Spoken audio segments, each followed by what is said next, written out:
전월세 대란 속 전세권 설정해야 알 수 있었던 집주인의 모든 정보, 단돈 얼마면 다 볼 수 있다.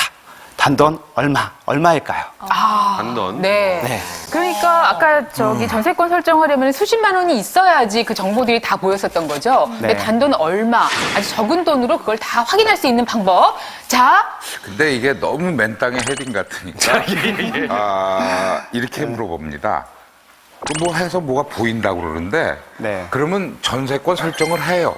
그럼 해야 보이는 게 뭡니까? 그걸 좀 알아요. 그게 뭐가 보여요? 네, 임차인이 전세권 설정을 하는 것은 결국 자기가 그 건물에 전세를 하고 있다는 거를 대외적으로 보여주는 거 효과가 있고요. 네. 그다음에 그 순위에 따라서 나중에 경매나 공매가 될 때 어떤 순위로 돈을 받는가 이런 거를 보여주는 겁니다. 보장받는 순서 이런 게 네, 보인다? 그렇습니다. 네. 오, 이거 중요한 게 보이네. 자, 일단 단돈 얼마인지 맞춰주시기 바랍니다. 1,000원.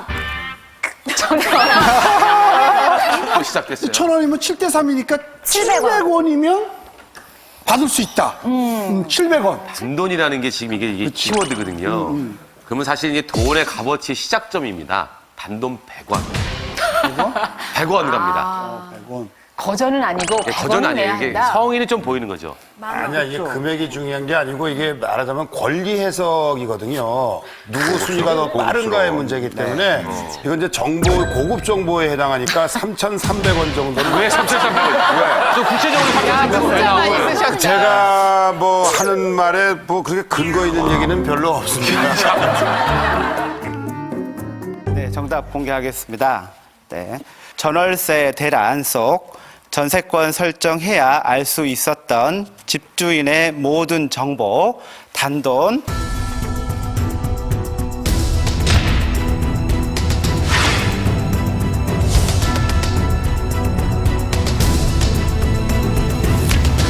(600원이면) (600원이면)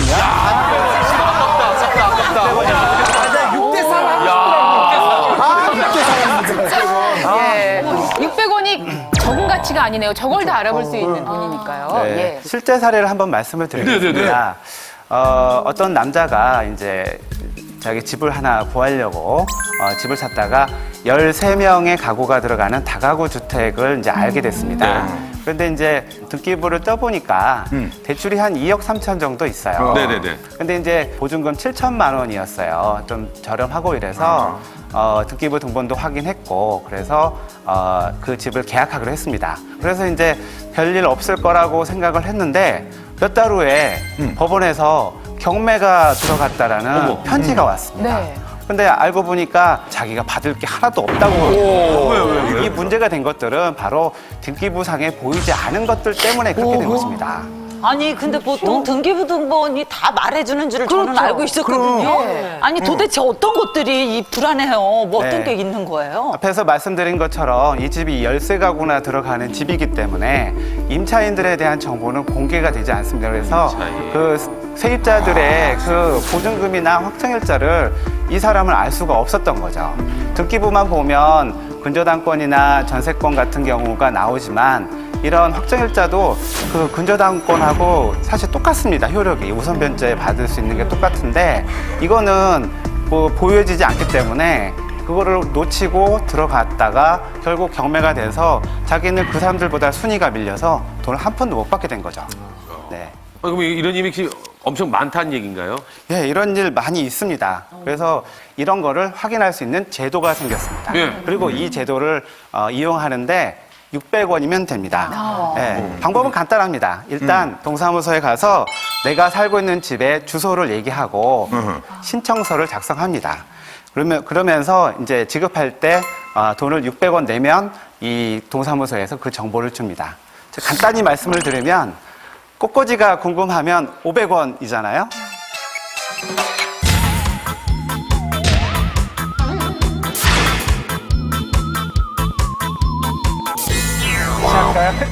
네. 꽃꽂이죠. 네. 꽃꽂이? 꽃거지? 네.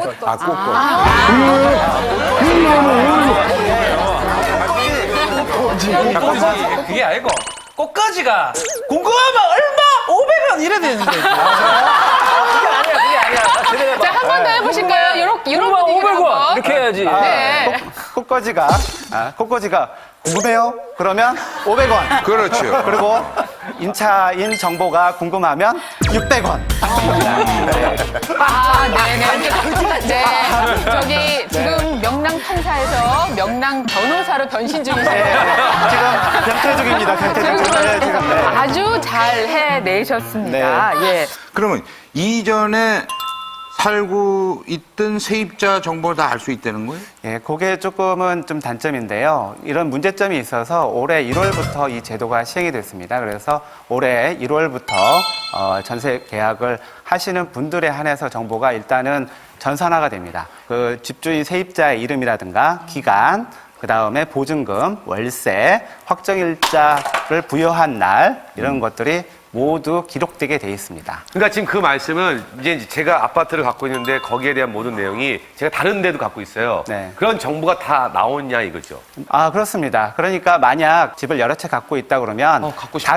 다른 세입자들이 다른 집에 대한 세입자 정보도 알 수가 있습니다. 아, 그래요? 네, 왜냐하면 전체적으로 나중에 문제가 되면 만약 그 집에서 못 받으면 다른 집에서라도 받아야 되거든요. 야, 이건 그래서 좋다, 그 이건 정보까지 확대해서 정보를 알 수가 있습니다. 그게 600원이면 되니까 싸죠. 600원이에요. 네. 예. 피 같은 내 전세금 떼이지 않기 위해서 미리미리 준비하실 수 있는 방법 하나가 더 생겼습니다. 자, 단돈 600원에 하실 수 있다는 거 기억하시기 바랍니다.